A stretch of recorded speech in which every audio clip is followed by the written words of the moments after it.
Onde está a cultura? A cultura está em todos os cantos do Brasil. O vídeo do Instituto Cultural Vale mostra diversas pessoas performando atividades culturais, como tocando instrumentos, dançando, visitando museus ou apreciando obras de arte. Mais de 160 municípios. Onde tem cultura, a Vale está. Apoiando e valorizando nossa cultura, crescemos e evoluímos juntos. Centenas de pessoas na plateia aplaudem a entrada do escritor Afonso Borges, do convidado Walter Hugo Mãe e do músico Celso Adolfo. Afonso e Walter Hugo sentam-se em poltronas cinzas. À frente deles, há mesas de centro com os livros de Walter Hugo em cima.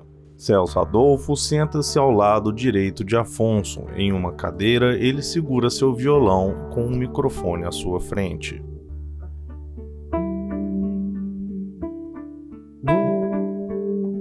Walter Hugo canta acompanhando Celso Adolfo. Ando à noite ao pé dos cães.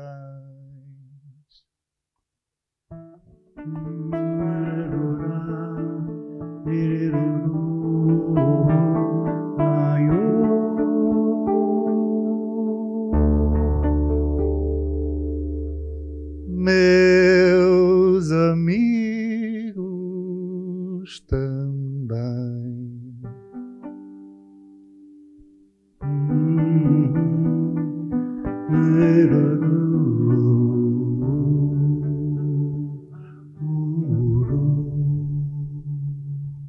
Quanto mais escuro, mais amor.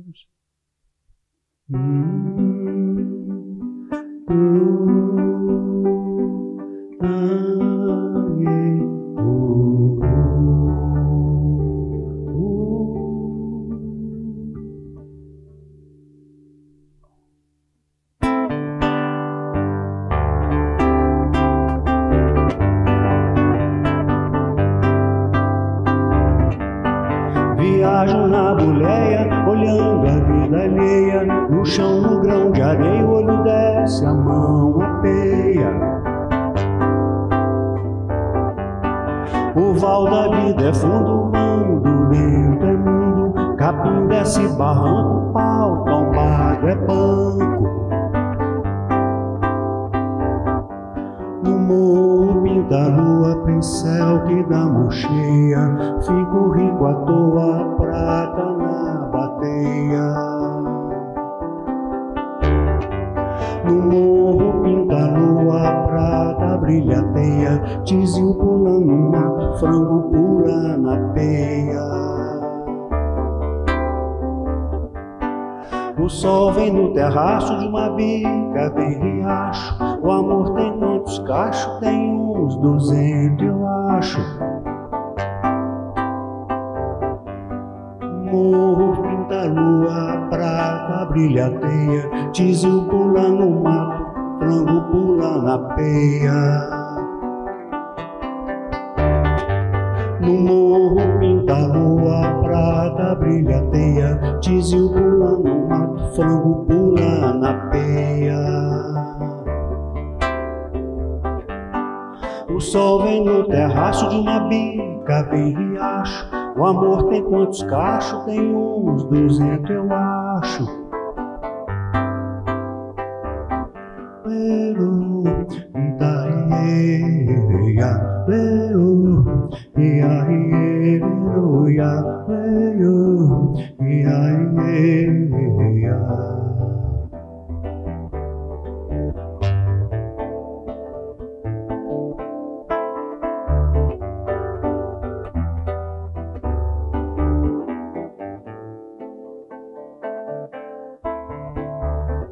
Numa quitanda de Luanda bate uma banda do meu coração. Oi aí, numa quitanda de Luanda bate uma banda do meu coração.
No meu coração brasileiro plantei um terreiro, colhi um caminho, armei Arapuca, fui pra tocaia, fui guerrear. Meu coração brasileiro anda de lado, manca inclinado de norte a sul. A vida é o rumo que é mais procurado. Quando é de noite a vida silencia, abro no peito 3 olhos pro céu, laço da luz de que nasce o dia.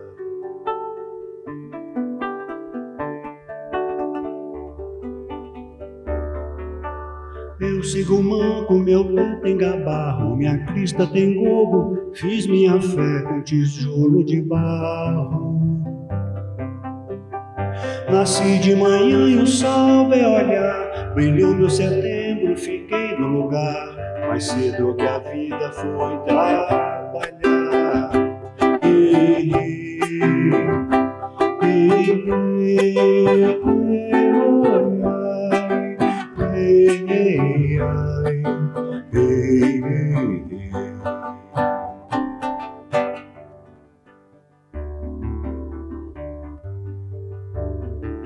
A vida ferve na cuia do tempo, quem espera a dor não viaja no vento, ranquei a hora no chão do momento. Nasci de manhã e o sol veio olhar, brilhou meu setembro, fiquei no lugar, mais cedo que a vida foi trabalhar. Ei, ei, ei, ei, ei,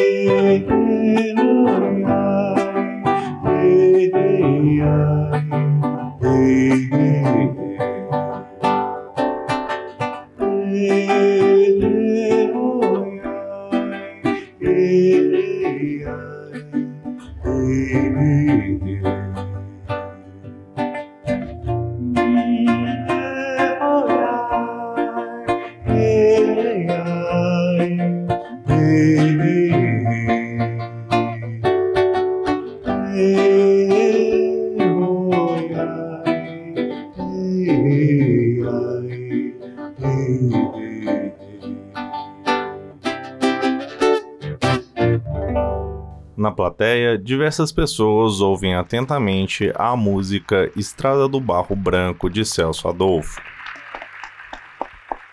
Obrigado, Celso. Celso Adolfo, gente. Maravilha, gente.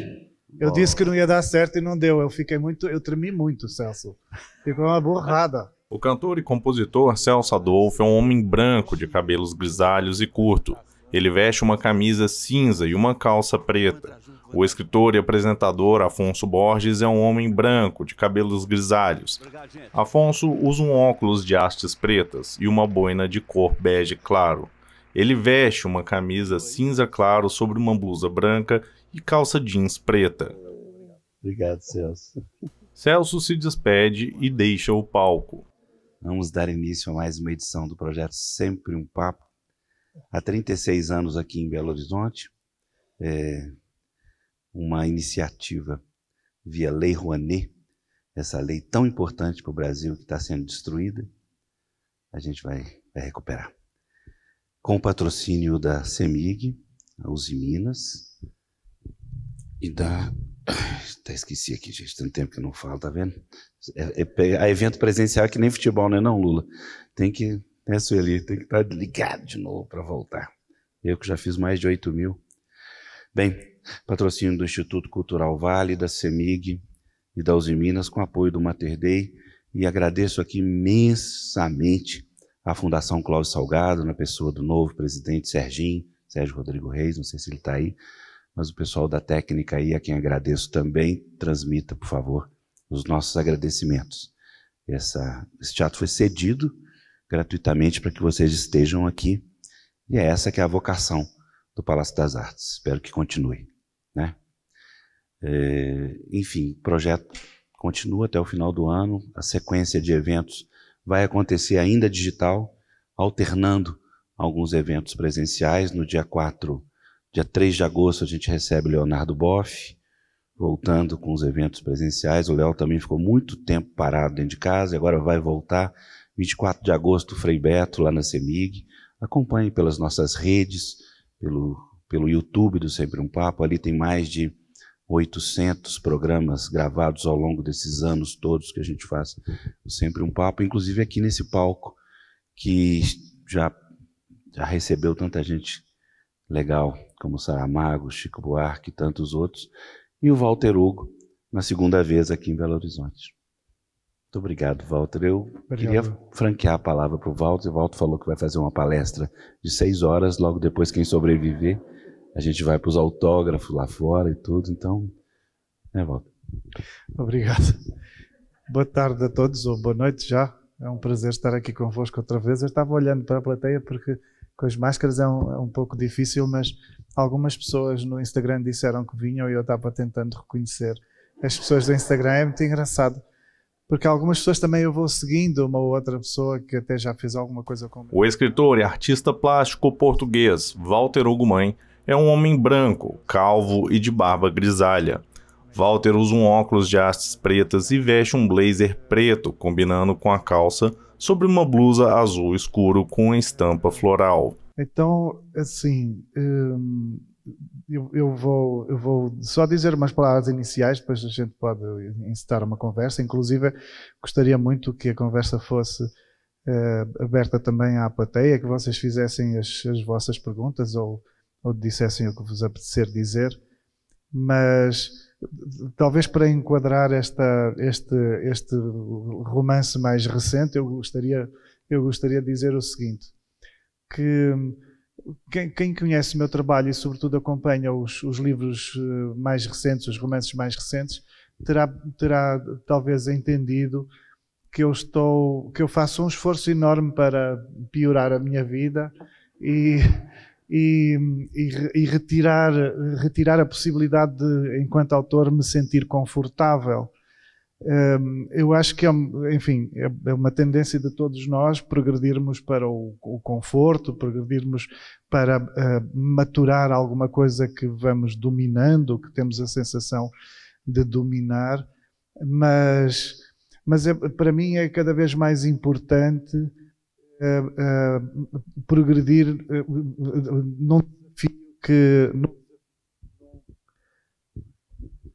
num desafio que aumenta, e por isso não me interessa muito, ou interessa-me menos o conforto, interessa-me mais o tamanho da conquista que se coloca diante. E então, depois de escrever sobre uma certa cultura islandesa e sobre uma certa cultura japonesa, eu queria muito, e há muitos anos que eu queria passar por uma questão brasileira, de alguma forma, por um livro que pudesse implicar o Brasil.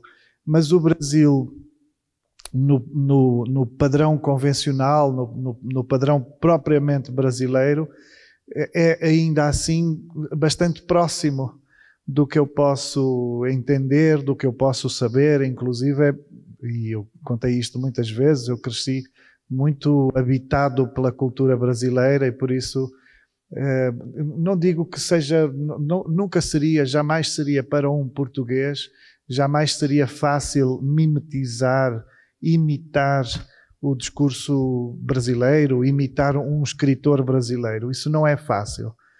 mas é muito mais próximo de mim do que é a mentalidade japonesa ou do que é a mentalidade islandesa. E por isso, quando eu pensei em escrever sobre o Brasil, ocorreu-me a dada altura que aquilo que me fazia sentido e talvez o risco extremo seria ir ao encontro de um Brasil original, um Brasil descolonizado, um Brasil que não é branco, um Brasil que não é exatamente coincidente, digamos assim, ou quando coincide por tragédia, que não é coincidente com o povo europeu de onde eu venho. E isso, acima de tudo, interessa-me porquê? Interessa-me pela questão ética de debatermos o que é que fazemos, o que é que ainda hoje fazemos aos povos vermelhos, o que é que ainda hoje fazemos aos povos negros.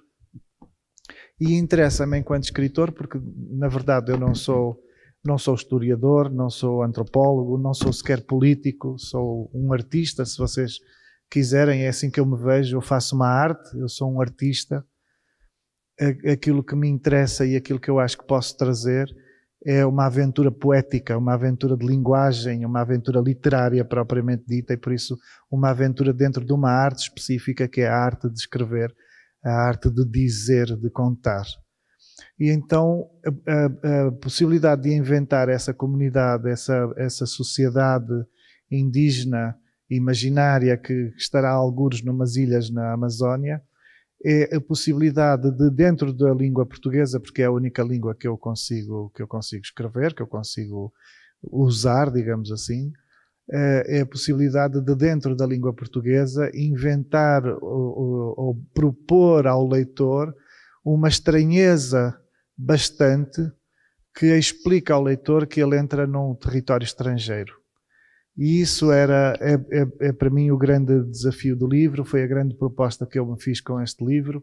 Foi por causa desta obstinação que eu passei 8 anos a começar e a deitar fora o livro, porque eu queria muito que, ainda que a língua que eu esteja a usar seja a portuguesa, que qualquer um de nós, ao começar a ler o livro, sinta que precisa de descodificar a linguagem, precisa de fazer um esforço de conquista dessa linguagem, exatamente como acontece quando a gente viaja para um país que é um pouco próximo, no qual nós conseguimos sentir alguma familiaridade, mas não é exatamente o nosso país. E por isso nós podemos falar ou podemos entender, por exemplo, o espanhol, o castelhano, mas eu, pelo menos, por mais que me sinta familiarizado com a língua castelhana, jamais me sentirei à vontade como me sinto com o português, e por isso, quando chego a um país onde se fala castelhano, onde se fala espanhol, eu estranho sempre alguma coisa. Há muitas anedotas que eu não entendo, muitas coisas, muitos instantes em que as pessoas dizem alguma graça ou fazem alguma ironia e eu não entendi porque não consigo apanhar a especificidade da linguagem, da expressão que está usada, e paulatinamente vai levar um tempo, eventualmente ao fim de dias, ou ao fim de umas semanas, ou ao fim de uns meses, nós vamos tendo a sensação de que conseguimos frequentar aquela língua com outra naturalidade. Eu queria muito neste livro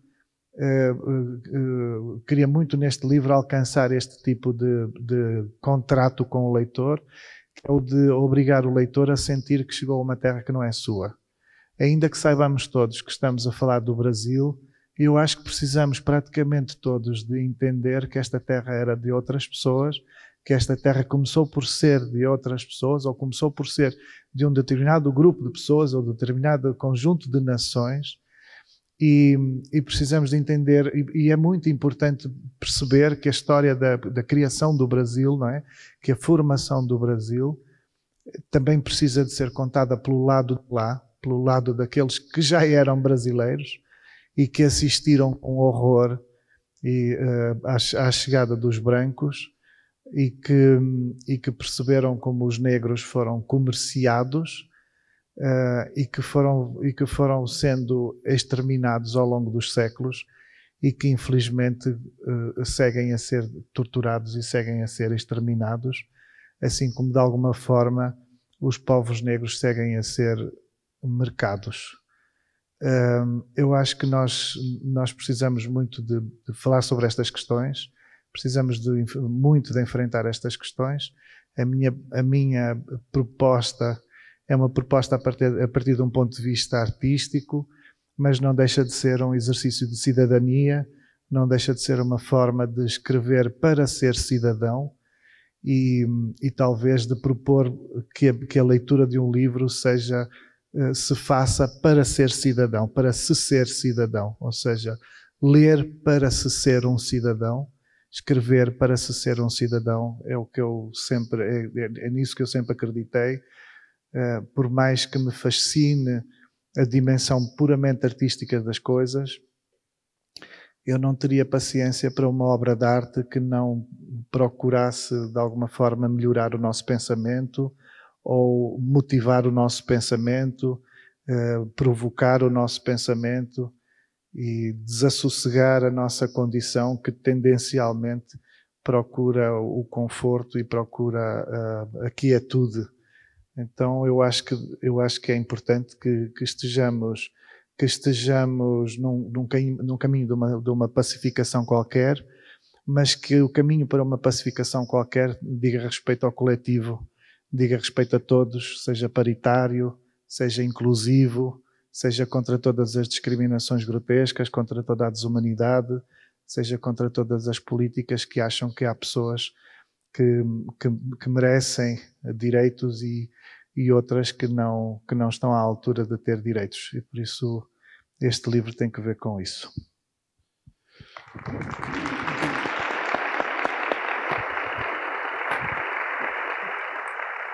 Walter, me interessa um pouco a construção dos personagens.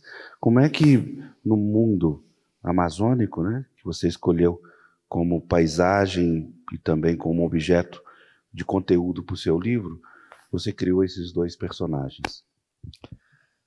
Bem, Afonso, antes de mais, nunca se diz no livro, alguns de vocês já terão lido o livro, talvez, creio, talvez. Nunca se diz no livro nada acerca do Brasil. Os Abaeté vivem na terra dos Abaeté, nas ilhas dos Três Mares, como eles dizem, e por isso não têm o Brasil como conceito, não sabem o que é o Brasil e não sabem o que é a Amazónia. Não chamam a Amazónia, chamam as suas terras, chamam as terras dos Abaeté. Eu enquanto figura exterior do livro, é que puxo o livro para a Amazónia, porque a Amazónia é esse símbolo, não é? Mais do que ser uma coisa concreta, ela serve de super significante de uma ideia de salvação do planeta, de uma ideia de preservação da vida, de sustento da vida, e por isso puxo a coisa para lá. Mas as personagens tanto poderiam estar ali como poderiam estar no Ceará, onde eu vi mais pessoas indígenas do que na Amazónia, por exemplo. Eu estive na Amazónia por umas vezes e vi algumas pessoas indígenas, entramos em algumas comunidades, mas devo dizer que eu estava francamente assustado com as tarântulas e com os escorpiões e com as onças e os jacarés, e creio que não estava muito capaz de prestar atenção às pessoas porque tinha medo de morrer. No Ceará, eu até sou um bocadinho talentoso para morrer. Eu acho que sou um pouco talentoso para morrer, porque eu acho que vou morrer bem assim. Eu acho que vai ser bom. É estranho dizer isto. O Walter acha que vai morrer a qualquer hora. Ontem, não é querer morrer a qualquer hora. Eu acho que quando eu morrer vai dar certo. Não sei se isso faz sentido para muita gente, mas eu tenho a sensação de que eu vou ser um morto espetacular. Tenho muita expectativa em relação à morte. Eu acho que a morte vai ser melhor do que nós podemos imaginar, mas isso é uma esquisitice minha e, enfim. Por isso não é tanto que a morte seja uma coisa que eu acho que não vou usar ou que não vai ser Mas útil. morrer por jacaré nunca. Agora, morrer por jacaré, morrer longe, morrer sem ninguém me amar, não é? Isso, eu fico muito assim, eu ando muito mascarado com esta coisa por causa do Covid, porque eu penso, eu ainda não tive Covid, eu passei esse tempo todo cuidando da minha mãe, e por causa disso eu pensei assim, eu vou tentar, tanto quanto possível, eu vou tentar não adoecer. E agora que eu estou aqui, assim, a minha mãe está longe, eu até podia adoecer, mas adoecer aqui, onde fico em desamparo, não tenho, assim, a minha mãe, as minhas irmãs, as pessoas que eu acho que sabem fazer o arroz como eu gosto. Assim, como é que eu vou ficar doente à distância dessas pessoas? Eu nisso na hora que eu peguei lá em Lisboa, não pensei nisso. Mas você talvez não pense no amor como eu penso, Afonso. Eu penso muito. E então eu ando assim, e é um pouco isso assim, eu não sei porque é que eu estou a dizer isso, a sua pergunta era sobre a construção das personagens e a Amazónia. Essas duas personagens existem, o Honra e o Meio da Noite, elas existem por um motivo simples, porque eu queria que o romance fosse sobre o estupro, porque eu acho que é essencial debatermos o estupro, é essencial enfrentar uma certa cultura do estupro, uma certa normalização, frequência, o cansaço de vermos as mulheres abusadas continuamente. E eu queria muito debater a questão racial, queria muito incluir a questão dos povos negros. E então essas duas figuras vêm daí. O Honra, que é um menino indígena, Abaeté, mas que resulta de um estupro de um branco a uma mulher Abaeté, e o Meio da Noite, que acaba por ser assim chamado pela comunidade dos Abaeté, por ser um menino negro que é capturado e não sabendo muito bem o que é que ele significa, que é uma das questões do livro, não sabendo muito bem o que é que ele significa, ele acaba por ser chamado de uma certa aparência, não é? Como se a sua cor fosse uma coisa bastante. E isso tem várias implicações. Eu queria muito que o Honra, como um mestiço, fizesse alusão à necessidade de percebermos que a mestiçagem começa num abuso, não é?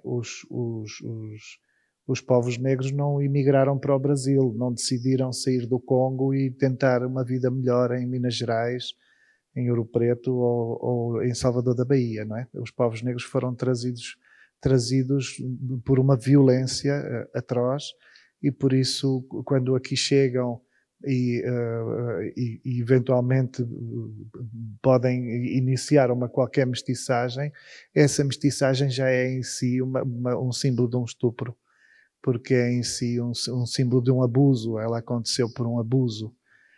E por isso eu queria que o Honra fosse esse mestiço e que nos fizesse refletir acerca desse encontro que tem subjacente um abuso, que tem subjacente um certo estupro. E depois queria que o Meio da Noite acarretasse ainda que seja na perspectiva dos Abaeté, ou ainda que tenha a ver com a cultura imaginária dos Abaeté, queria que o Meio da Noite acarretasse ainda, ou ainda estivesse de alguma forma submetido a algo que eu acho que é muito frequente, que é uma certa incapacidade de referenciarmos as pessoas negras, de as reconhecermos, de as identificarmos plenamente, de as nomearmos nas ruas, nas praças, de lhes erguermos as estátuas que erguemos a qualquer pessoa branca que tenha feito qualquer coisa. E por isso, no meu livro, O Meio da Noite, por uma questão de tragédia histórica, é ainda uma figura que é de alguma forma vitimizada, não é? De alguma forma apagada. O Meio da Noite, isto é um spoiler. Eu não consigo falar do livro sem fazer spoilers, porque senão não faz muito sentido, mas é um pouco isso. nós não temos conseguido, não temos sabido ou não temos querido deixar que as pessoas negras protagonizem e, sobretudo, façam parte das convenções estruturais, estejam nas estruturas das coisas, como, por exemplo, as ruas são, não é? Eu não lembro em Portugal de nenhuma rua, na minha terra seguramente não lembro de nenhuma rua que tenha o nome de uma pessoa negra. E eu acho isso mais do que deprimente, acho desumano. Então, não sei se nesse contexto, Portugal, de alguma forma, deve desculpas ao povo negro também, né? Eu acho que sim. Para que servem essas desculpas? Talvez para nada, mas eu acho que sim. Eu acho que sim. É um pouco como nós. Se alguém nos faz alguma coisa, a gente fica zangado. A pessoa vai pedir desculpa, vai mudar alguma coisa? Se calhar não. Se calhar até continuamos zangados. Mas enquanto a pessoa não pedir desculpa, é mais filha da puta porque não pediu desculpa. Então, eu acho isso assim. E há exemplos. Todos nós sabemos que os países pediram desculpa ou pedem desculpa por atrocidades de séculos atrás, não é? Em Portugal pediu-se desculpa, não sei se em 86, aos judeus que foram expulsos séculos antes. O que os judeus passaram nessa expulsão terá sido tremendo, sobretudo o que se segue, porque os judeus têm uma longa história de expulsão e perseguição. Mas eu não sei se o que os judeus portugueses passaram não pode ser pior do que passaram os povos negros, por exemplo. Porque os povos negros foram simplesmente chacinados, rasurados, estuprados, foram reduzidos em todos os seus gestos durante séculos. E os povos vermelhos, a mesma coisa, ou talvez em certo sentido até pior, porque os povos vermelhos não foram vistos como úteis. E por isso, ao invés de sobreviverem ainda que escravizados, foram simplesmente chacinados. E é muito impressionante os números que apontam os estudiosos acerca da quantidade de pessoas indígenas que existiam à chegada dos brancos e a quantidade de pessoas indígenas que existiam à data da independência, não é? Que não há um entendimento muito seguro em relação aos números, mas há uns que dizem que seriam 8 milhões à chegada dos brancos e 2 milhões à saída, enfim, na data da independência. Há outros que dizem que seriam 6 milhões e 2 milhões.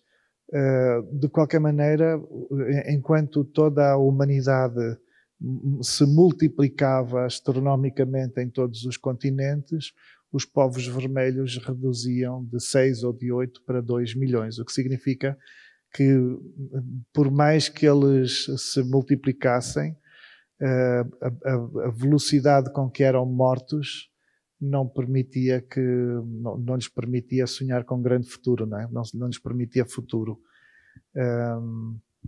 Eu acho que sim, acho que pedir desculpa a estas pessoas era elementar. A Eliana Alves Cruz, no Sempre um Papo lá em São Paulo, falou uma coisa que pouco se sabe, que quando remexeu-se no Cais do Valongo, no Rio, né, onde tem aquele grande cemitério que eles fizeram lá, porque chegavam os negros e a grande maioria chegava morto ou quase morto, e ali eles fizeram um cemitério imenso, e que foi um genocídio principalmente infantil. O número de crianças e jovens não tinham resiliência para resistir às viagens, não é? Mas, por exemplo, em Portugal há uns anos... Na plateia, diversas pessoas assistem atentamente. Descobriu-se em Lagos, numa obra que se estava fazendo. O Lagos é um lugar lindíssimo, em frente ao mar, no Algarve, num dos lugares melhores de praia, digamos assim, do país, onde tudo virou resort e hotel, e não sei, onde os ingleses vão jogar golfe, onde você entra num restaurante e é atendido em inglês, porque eles não têm expectativa nenhuma de que um português vá ali fazer férias. Então você é tratado como um gringo e em Lagos foi descoberto o maior cemitério negreiro da Europa, num terreno que pertencia a uma empresa privada e não houve decisão de classificar o terreno e de deixar o cemitério exposto para que pudesse servir de monumento em homenagem e para a memória dessa atrocidade. E por isso hoje o cemitério está debaixo de um campo de golfe, onde os ingleses jogam golfe. E eu compreendo que para Lagos, que concretamente é uma cidade muito bonita, e para quem vive em Lagos hoje, compreendo que possa ser complexo terem um lugar que seja uma evidência de alguma coisa tão tremenda. Mas eu acho que era fundamental ter vergonha na cara o suficiente Reconhecer isso. para se reconhecerem estas coisas e sobretudo para permitir que os povos negros, que as pessoas que vêm, que se possam relacionar com aquele passado, tenham um lugar de alguma expiação, não é? Eu acho que se tivesse uma dor tão profunda em relação aos meus antepassados, talvez fizesse sentido, talvez necessitasse de ter alguns lugares sacralizados para onde eu pudesse ir para sentir que estou perto, não é? Dessa memória. Eu acho que é por isso que o cemitério existe, não é? A gente não vai ao cemitério, não muda nada. O que a gente pensa no cemitério é o que pode pensar em casa, pode pensar aqui, mas a gente vai ao cemitério e precisa disso, dessa ligação meio material, que ao mesmo tempo que não olha, não vê ninguém, não vai ver ninguém, mas há qualquer coisa naquele espaço que fica intensificado de tal maneira que cria um pouco a sensação de estarmos ligados, não é? De estarmos meio materialmente tocando alguma coisa. E esse cemitério eu acho que serviria para isso. Mudando de assunto, não saindo do assunto, queria que você falasse desses dois seres humanos maravilhosos que escreveram sobre o seu livro. Eu já disse que ando paquerando a Conceição. Ela mandou um áudio hoje dizendo que não está aqui porque está com medo da Covid e tudo. Ela chegou aqui em Belo Horizonte há dias, senão ela estaria aqui. Ela falou que aceita, inclusive. Eu sei, ela já escreveu para mim. Diz que fica muito contente com a minha paquera. Conceição Evaristo, que a gente está falando. E eu não vou paquerar o Ailton Krenak, porque eu acho que ele é casado. Senão também paquerava. Mas eu quis muito o livro. A minha forma de escrever por vezes é muito impiedosa, porque o meu modo de expor os assuntos, ele não, a ficção em si, o romance em si, nem sempre cria uma redenção. Às vezes é muito dura e a pessoa, por exemplo, a questão do meio da noite, em que nós podemos esperar que dentro do livro exista uma redenção. Como eu acho que não há redenção ainda para os povos negros e não há para os povos vermelhos, isto é outro spoiler. Talvez não, enfim, talvez não posso dizer, pronto. Mas fora do livro, ou nos arredores do livro, aquilo que não é o romance, mas que acompanha o romance, aí já é um território da minha cidadania, aí já é uma coisa na qual eu posso decidir tudo, não é? Eu posso decidir tudo ao contrário do que o livro é. O texto, a história conta uma coisa e acaba de uma maneira para ser coerente e para ir ao encontro de uma coisa que eu acho que é como se deve ler um pouco a questão. Mas quem faz a capa, quem faz um prefácio, quem escreve uma orelha, aí já é um território livre onde eu convido, no fundo, quem eu quiser e eu posso meio que desdizer tudo o que o romance diz, ou então fazer até um combate às ideias fundamentais do romance, àquilo que o romance expõe. E então, exatamente porque o Meio da Noite é uma figura que é prejudicada no livro, eu quis que fosse a Conceição Evaristo a abrir o livro. Então é impossível nós lermos esta história que, mais uma vez, mostra como os povos negros foram prejudicados sem ser pela mão de uma pessoa negra. Eu achei isso muito importante. Mais do que ser importante, achei isso uma coisa que eu precisava de fazer, quis muito fazer, e eu adoro a Conceição, e ela própria sentiu isso, que era importante que um livro assim, e que um livro de um escritor branco, eu devo dizer que quando a gente está numa posição que é vista como normal, a gente pensa que a nossa posição é a posição de toda a gente, de todos. E porque habituamos-nos de tal maneira à forma como a nossa vida é, que a gente acha que a vida toda a gente é assim. E de repente, quando me dizem, por exemplo, que o Danielson Baniwa, que faz as galinhas que estão na capa do livro, é o primeiro indígena a ser curador de uma exposição no museu de âmbito nacional no mundo. Sobre a mesa de centro está o livro As Doenças do Brasil, de Walter Hugo Mãe. A capa tem um fundo branco com a ilustração de 2 pequenas galinhas. O primeiro, em 2022, ainda há alguém para ser primeiro de alguma coisa tão convencional quanto fazer a curadoria de uma exposição, não é? Não houve nenhum indígena que tivesse feito uma curadoria no MAN ou no MASP ou... Ao contrário, lá por causa da cancelamento da exposição do MST no MASP, a única indígena que compunha a curadoria pediu demissão. Pois. E quando eu encontrei a Conceição há uns 2 meses ou assim, e a Conceição falava do quanto é especial, do quanto ela considera o único, o raro, que uma escritora negra prefacia um livro de um escritor branco. E eu fiquei assim, eu até achei que ela não ia aceitar, eu pensei que ela ia dizer assim, Walter, estou escrevendo, eu não tenho tempo. Ela não fala assim, mas eu não sei imitar muito bem. Eu pensei que ela não fosse querer, que ela não fosse ter tempo, não tivesse paciência para ler o livro, não quisesse ler o livro. Mas ela não só prefaciou, como ela me explicou a importância disso, da ocupação desse lugar. Eu nunca teria tido noção disso. Nunca, assim, eu não teria noção. Eu acharia que qualquer escritor esperto haveria de querer um prefácio da Conceição Evaristo. Então... Na plateia, diversos espectadores aplaudem com muito entusiasmo. O Krenak. O Krenak é um problema na minha vida, porque o Krenak, ele é muito lindo, fala coisas incríveis, é inteligentíssimo, mas depois ele é o indígena verdadeiro, não é?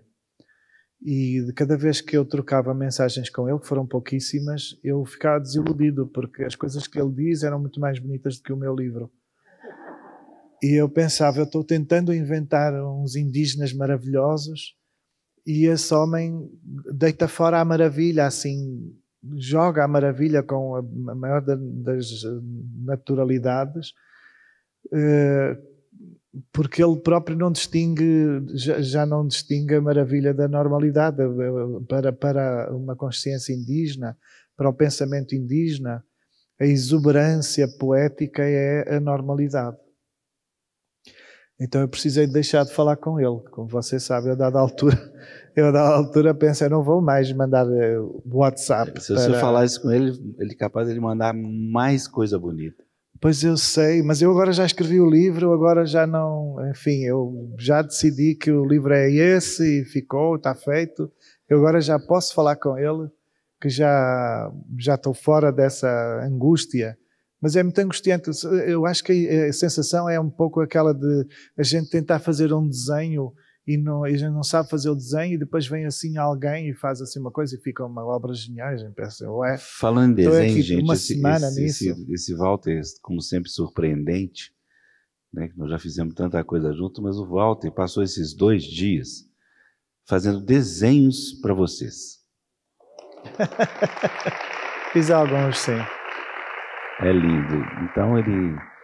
Bem, eu sei que vai falar, eu sei que vai fazer. Eu disse que eu ia sortear, eu quero ao acaso deixar alguns desenhos. Eu não consigo fazer muitos, até porque depois algumas pessoas amigas começaram, eu quero, e eu tive que fazer alguns desenhos para pessoas amigas que deixariam de falar comigo se eu não deixasse um desenho com elas. Mas eu consegui fazer alguns, eu acho que fiz pelo menos 10 ou 11. E então Ele vai sortear eu vou inventar uma maneira. Walter tira de uma bolsa diversos envelopes. Eu coloquei nos envelopes, assim direitinho. Eu vou inventar uma maneira assim disso ser assim, legítimo. Eu vou tentar ser justo nisso. E eu ia perguntar, por exemplo, alguém faz anos hoje, faz aniversário hoje, justo hoje? Olha lá, ó, tem uma ali que faz aniversário hoje. Tem ali um que faz hoje. Faz hoje? Quantos anos você faz hoje? 4 anos? 44? Vem cá receber então. Então vem cá receber um desenho. Walter se levanta e vai em direção à plateia para poder entregar o presente à pessoa escolhida. Como você se chama? Obrigado, André, parabéns, feliz aniversário. Walter, quem faz amanhã? Oba. Então você, como é que você se chama? Alexandra. Vale mentir não. Não se pode dar parabéns antecipados, mas obrigado eu. Agora, alguém casou essa semana? Essa semana casou? Assim, essa semana, assim, ontem, antes de ontem, esse fim de semana, ninguém casou. Alguém tem 100 anos? Podia ter, seria lindo. Ou próximo, quem está mais próximo de 100 anos aí? Então, Lula. Por exemplo, como é que estas filas são? É B, A, B, C? Então, deixa eu ver. Por exemplo, fila... Walter caminha pelas extremidades do palco conversando com a plateia. Dedo. Alguém está no número 28? Cadeira 28? As cadeiras têm número? O número não dá para ver, tem que levantar e levantar a cadeira. Mas não você não é D. Fila D 28. Uma mulher na plateia levanta a mão. As pessoas em volta apontam para ela. Então eu vou... A escolhida vai em direção ao palco. Como é que você se chama? Luciana. Obrigado. Oi, Léo.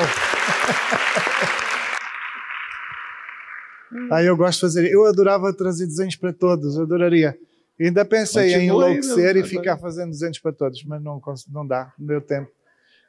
Agora, alguém tem pelo menos 79 anos?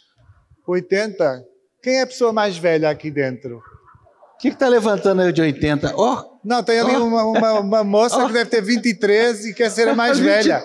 Ela quer ser a mais velha. Ali, ó. O ali Walter, uma senhora. O Walter ali, ó. 68. 77. E aquela senhora lá ao fundo?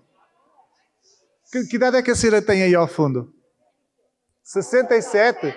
77, essa senhora ganhou.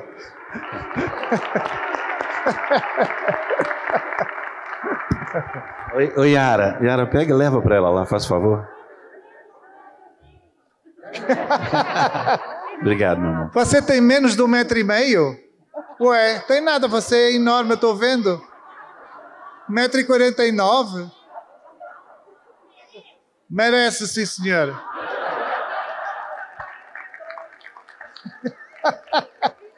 Mulher com 42? Um pé? É. Ô, Walter Hugo. Como é que você se chama? Eu sou professora. E é professora. Abre um desenho aí pro pessoal ver. Como? Mostra um desenho pro pessoal ver. Os desenhos... Isso que eu ia falar. Os desenhos, eles estão num vídeo no Instagram, são os desenhos que eu mostrei, são exatamente esses. Não... Deixa eu ver assim. Mostra aí. O que é isso? Espera aí, Val, tem uma ali. Ó. Não, tenho que fazer uma pergunta. Pergunta. Ei, você tem muitos livros. Alguém tem mais livros do que ela?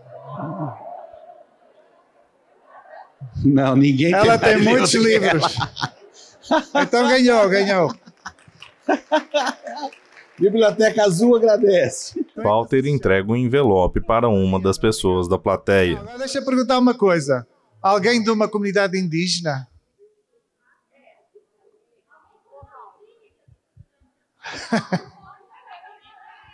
Você é a única quê? Você é a única japonesa? Será que a gente dá uma japonesa? Ela é bibliotecária, sim, pode ser. Venha, venha, venha. É japonesa bibliotecária, é o máximo. O mais barrigudo agora. Ah, você é Paula? Ela deu uma ideia para uma coisa minha que eu não posso dizer. Agora, calma. Agora só tem mais um. Uma das contempladas na plateia abre o seu desenho e o observa sorrindo. Eu ia dizer isso e o Afonso lembrou. Eu não dei a nenhum negro. Eu estive aqui com esse discurso de pessoas negras, povos negros. Está aqui uma senhora. Como você se chama? Catarina. Walter entrega o desenho para a escolhida. Obrigado, eu. Catarina, você podia ser uma negra japonesa, por exemplo, bibliotecária. Ou então ter 80 anos ou 100, ou ter casado essa semana. Mas... Tem pronto. mais ali? Não, eu agora tenho uns, mas esses são das pessoas que eu coiso. Senão... Tentei, né? Vocês perceberam, né? Gente, vamos fazer 2 ou 3 perguntas do Paulo, da plateia para a gente ir para os autógrafos? Não, tem mais um, tem. Esse tem mais não um? tem nome, tem mais um. Não, então peraí. Então o Afonso pede que eu dê mais uma pessoa negra. Porque tem muito poucas pessoas negras aqui. Eu dei a uma senhora, vou dar a um homem. Tem algum homem negro? Aqui, tem aqui. Como é que você se chama? Lucas. Walter entrega para um homem negro da plateia o último desenho. Cadê o microfone aí, gente? Letícia, por favor. Quem quer fazer uma pergunta, por favor? Walter retorna para o seu assento. Uma daqui e a gente vai para os autógrafos. Daqui quem? Ali, Letícia, por favor. Ali, ó, aquela minha moça que levantou a mão lá no meio.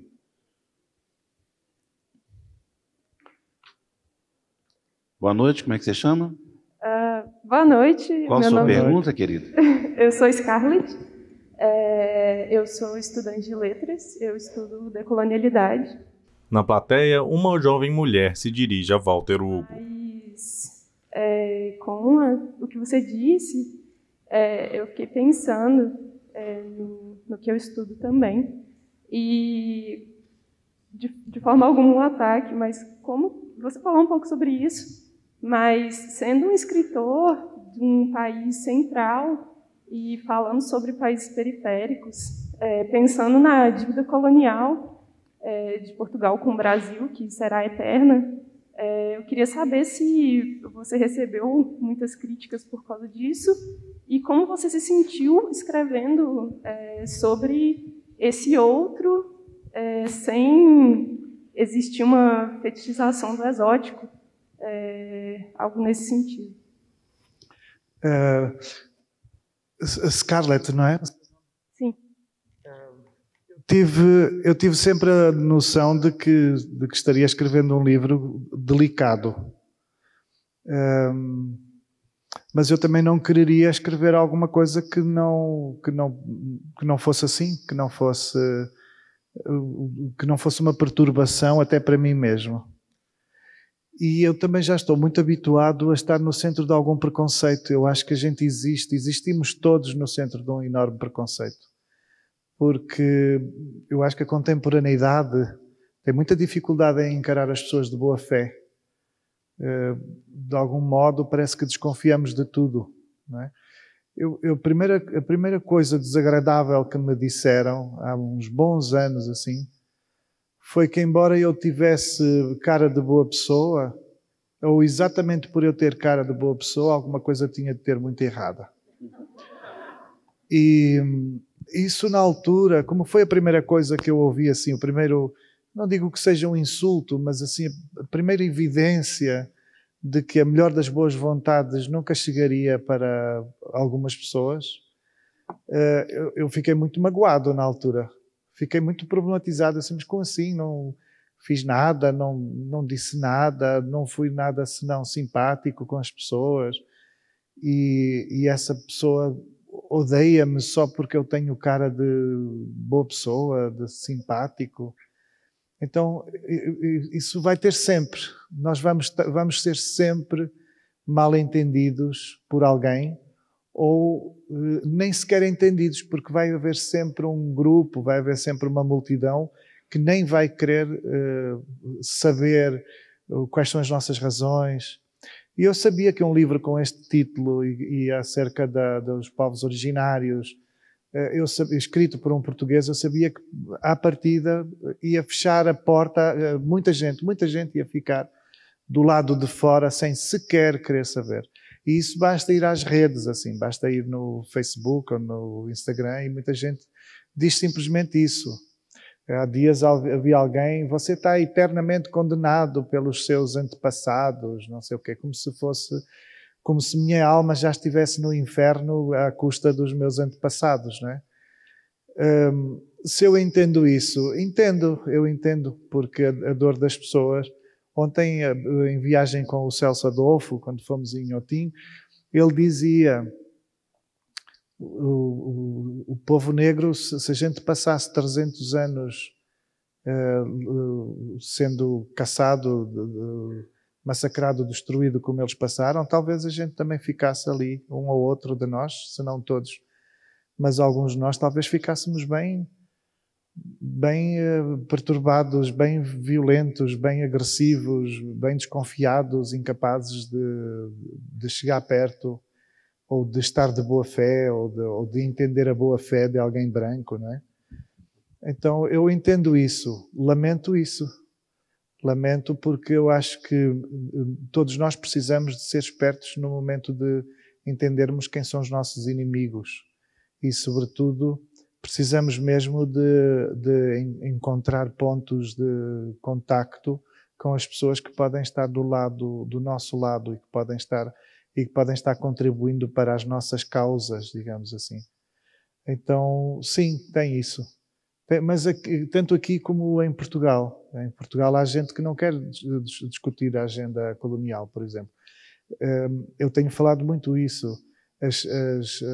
O português médio contemporâneo, ele não tem consciência colonialista, ele não lembra da colónia, não pensa no assunto, muito menos no Brasil. O Brasil tem 200 anos de independência.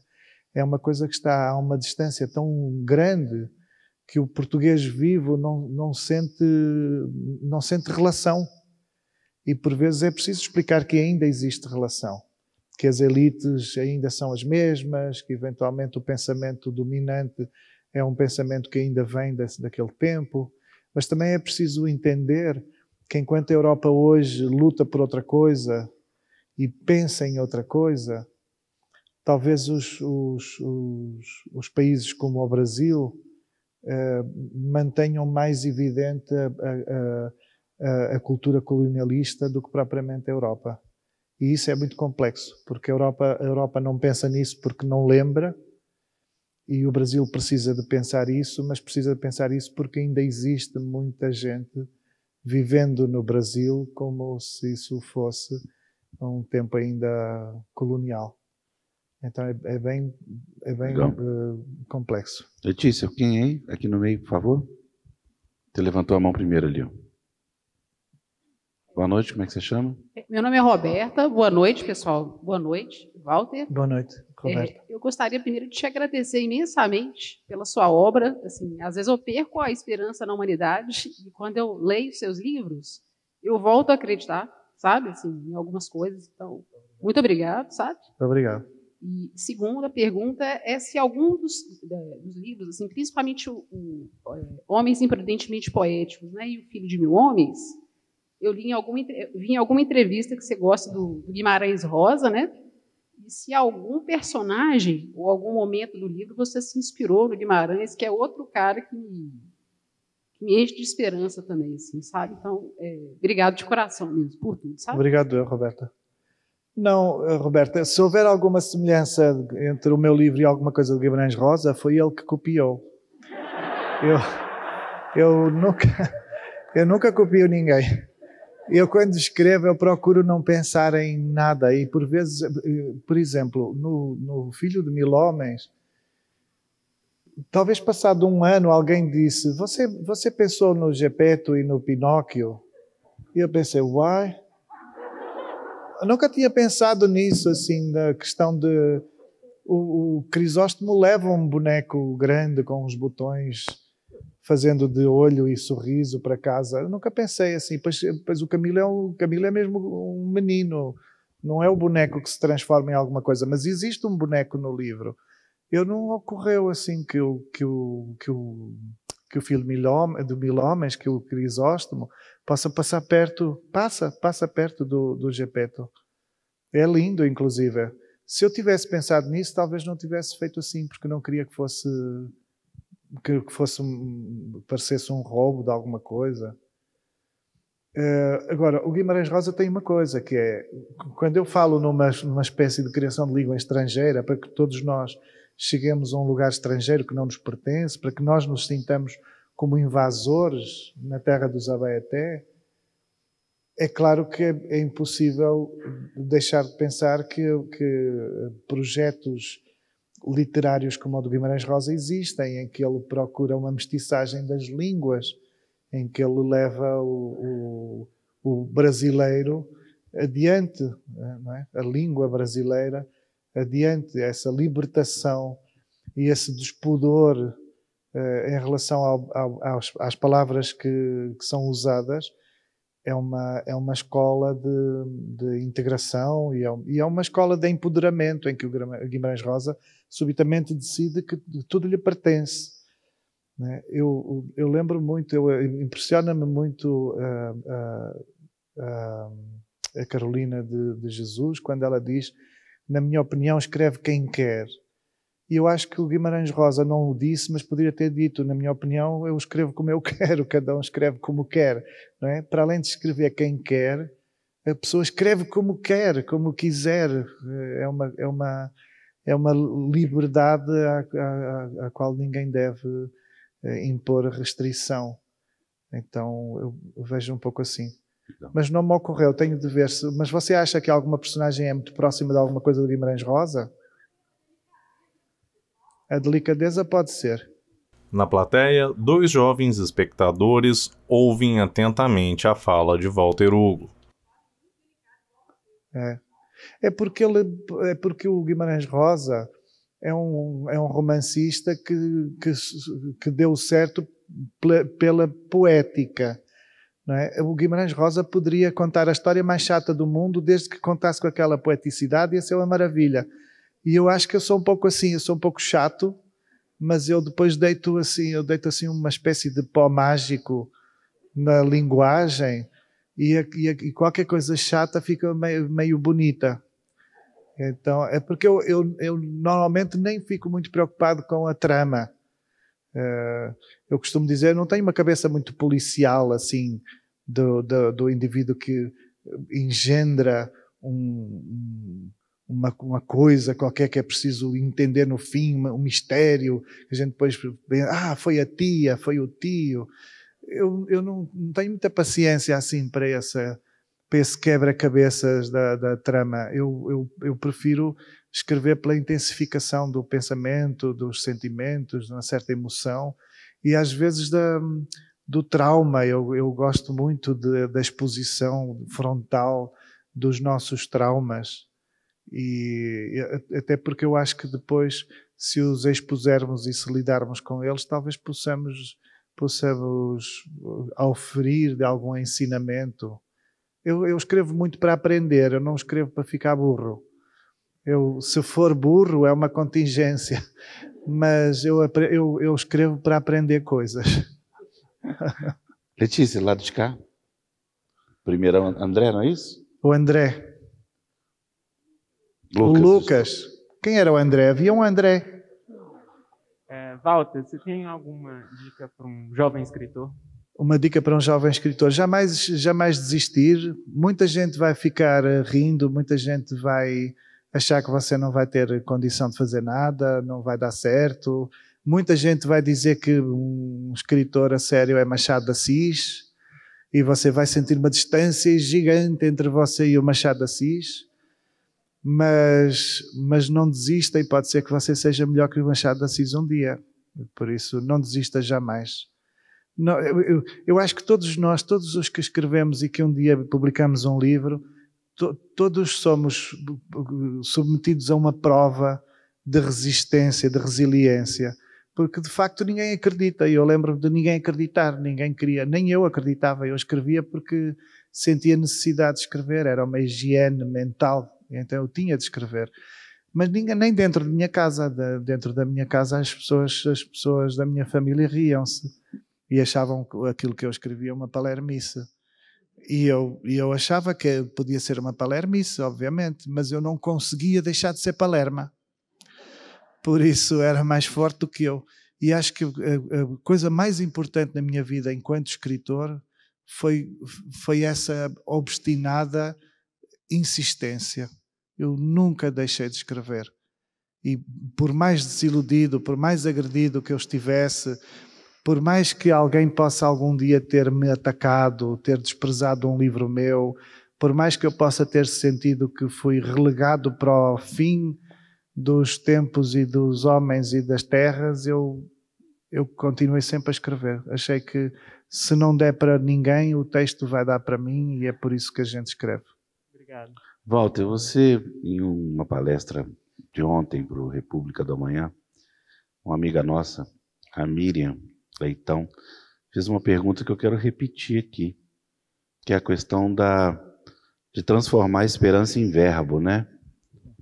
Nesse contexto de país que a gente vive aqui, o que você pode nos dizer sobre isso de esperançar? A gente está precisando de transformar isso em verbo.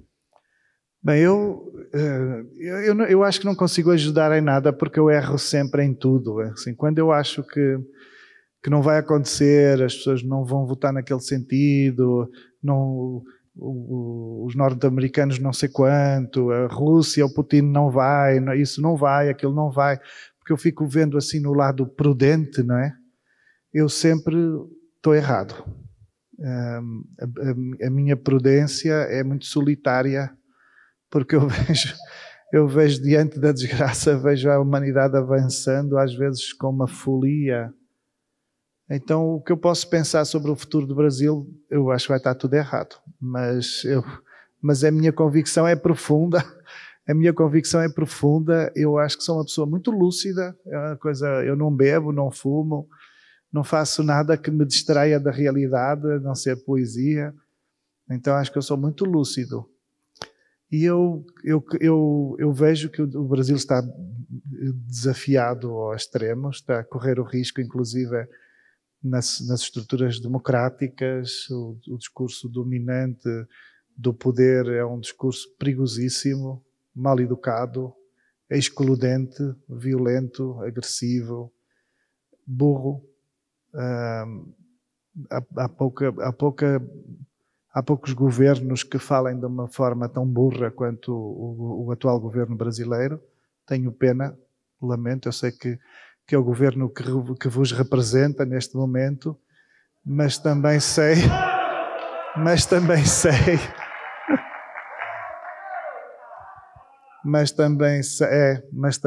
que por vezes todos nós estamos encabeçados por líderes com os quais não nos identificamos, e por isso eu penso assim. Eu ontem dizia à Miriam, eu penso que quando nós estamos em processos de paz longos, em democracias estáveis, é muito frequente que desenvolvamos uma cidadania flácida. A gente habitua com aquilo, um pouco o que eu dizia no lugar do normal, não é? A gente habitua àquela normalidade, àquela pacatez, e vai andando e vamos exigindo algumas coisas que são assim quase... Eu lembro-me de estar na Dinamarca e haver um protesto porque as pessoas estavam entregando as casas de férias e estavam horrorizadas porque estavam entregando as suas casas nas margens das águas com os seus iates, e algumas pessoas não tinham condições para sustentar a casa da cidade e a casa de férias.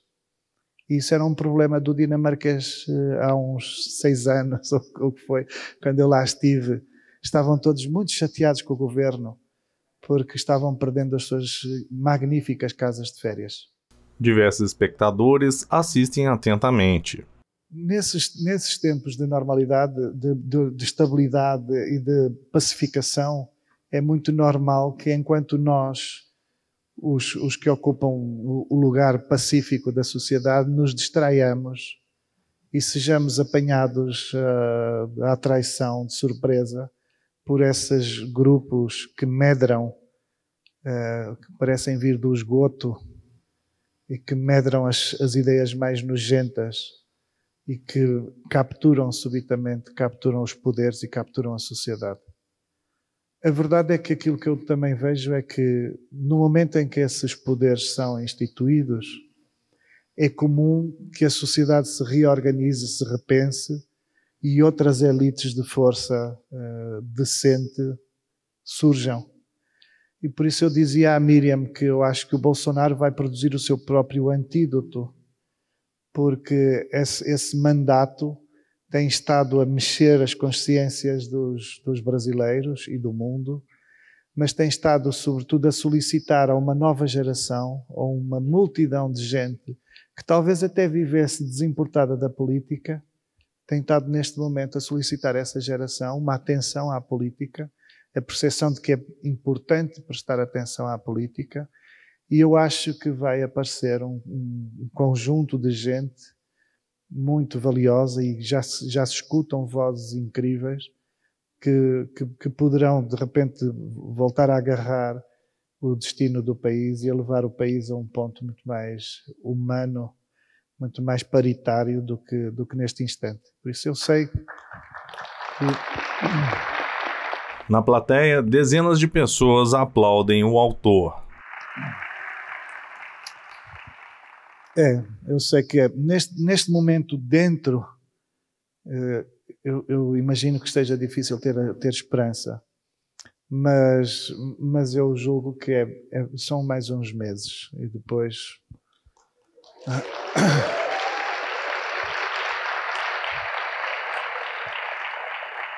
Queria chamar o Celso Adolfo ao palco de novo, por favor, para a gente começar como terminou. Terminou como começar. Desde que eu não canto mais nada.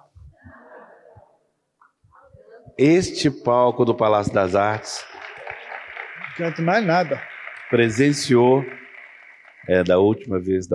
da mais recente que ele esteve aqui, um fado lindo que o Walter Hugo cantou. Eu sei que ele vai ficar furioso comigo, mas a gente pede ele para a gente cantar um fado de novo, vai, gente. Celso Adolfo retorna ao palco com seu violão. Nem pensaram. Que sofrimento atroz. Então, vamos lá. Tem coisa armada aqui, vai lá. Meu Deus.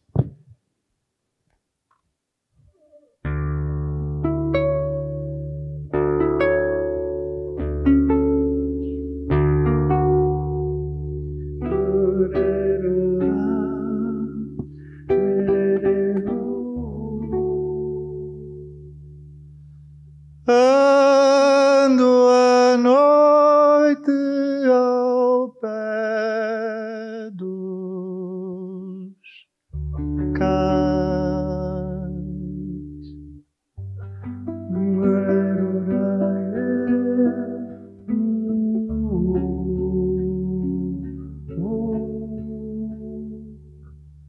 meus amigos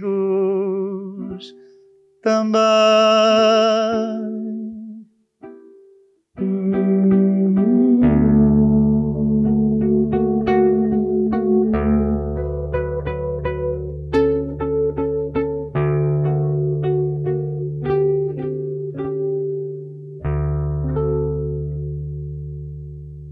Quanto mais escuro, mais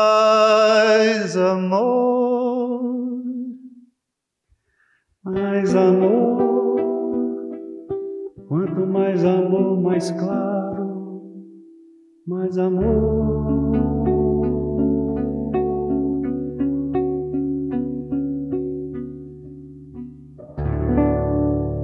Formamos um assombro de misérias e grandezas. Somos aqui nessa terra o grande milagre do amor. Navios arpando com as tristezas filhas de Portugal. Da sorte que a corte lançou, nasceram lindas orquídeas, orquídeas tão desiguais. Uma delas é Minas Gerais.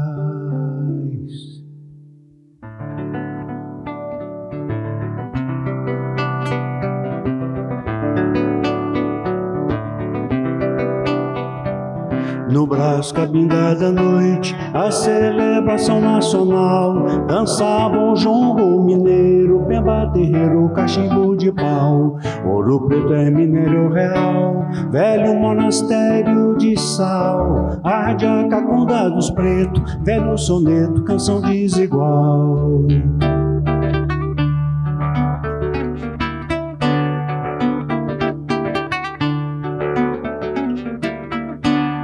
350 sujeitos, carapinhas do Caparaó.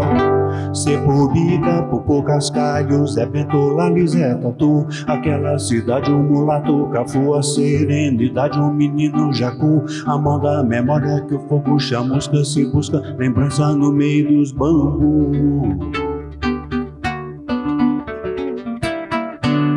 As tribos da melancolia são da noite e da luz do dia. Ouro da capitania, quantas penas deu e daria. A vida correu, na frente a menina corria da Caopi do Maria.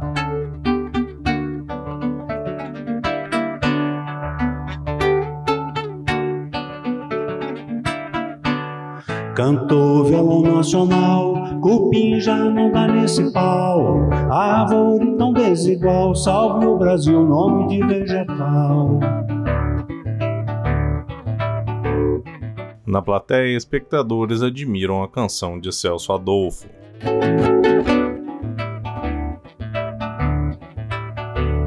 350 sujeitos, carapinhas do Caparaó.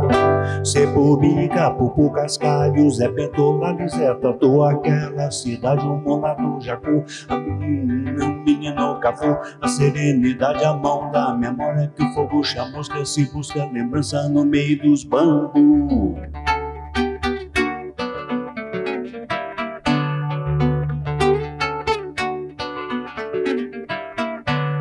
Cantou violão nacional, cupim já não dá nesse pau. Árvore tão desigual, salve o Brasil, nome de vegetal. Cantou violão nacional, cupim já não dá nesse pau. Árvore tão desigual, salve o Brasil, nome de vegetal.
Vocês pensam que eu sou músico, eu não sou músico. Eu não entendo nada do que ele está a fazer. Eu ouço, mas eu não entendo nada. Essa ideia, você entra agora, você entra depois. Eu não entendo nada. Horas de treinamento. Eu acho milagre assim. Ou dias de treino. Querido Walter Hugo, agradecer demais. Obrigado. Marcar para a próxima. E haverão muitas, né, gente? E pedir para você fazer o encerramento. Bem, mais nada. Obrigado por terem vindo.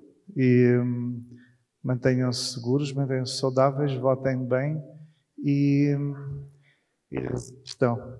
E vou estar aí a assinar os vossos livros, se quiserem que eu assine livros. E obrigado. Obrigado por terem vindo e até breve. Até breve. Obrigado a todos.